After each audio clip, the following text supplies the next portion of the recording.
आज मी तुम्हाला अशी जागा दाखवणार आहे जी अजूनही व्हायरल नाही, पण नक्कीच व्हायला हवी. ही जागा खूप मोठी किंवा फॅन्सी नाही आहे, पण इथे लोक पुन्हा पुन्हा येतात ते फक्त इथल्या चवीसाठी. ही रील सुरू होण्याआधी तुम्हाला एक छोटासा किस्सा सांगतो. मी इथे शूट करायला आलो, पण जाधव काकी म्हणाल्या, "व्हिडिओ व्हिडिओ नको काढू रे बाबा, खूप गर्दी होईल. मला एकटीला सांभाळता नाही येणार." मी म्हटलं, "ठीक आहे काकी, काही हरकत नाही." आणि निघणार इतक्या स्वतःच बोलल्या, "आलास तर जेवून जा."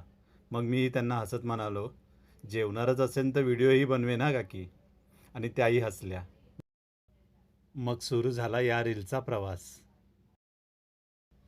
मला सगळ्यात जास्त आवडलेली गोष्ट म्हणजे इतक्या कमी किमतीमध्ये, म्हणजे फक्त 100 रुपयामध्ये पोटभर आणि समाधान देणारं जेवण मिळतंय.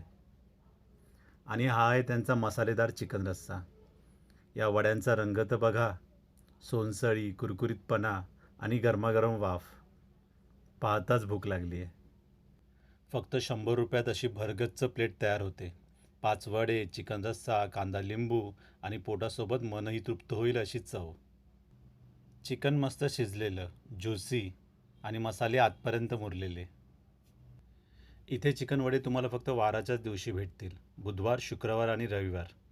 आणखी एक गोष्ट मनापासून सांगावीशी वाटते. असे मराठी उद्योजक मेहनत घेऊन स्वतःचा व्यवसाय उभा करत आहेत. तर अशा मेहनती लोकांना आपण नक्की सपोर्ट करूया. तुमची एक व्हिजिट आणि तुमचा एक शेअर खूप मोठी मदत होऊ शकते. पुन्हा भेटू एका नवीन चवीसोबत. तोपर्यंत मस्त खा आणि मस्त जगा अगदी मनापासून.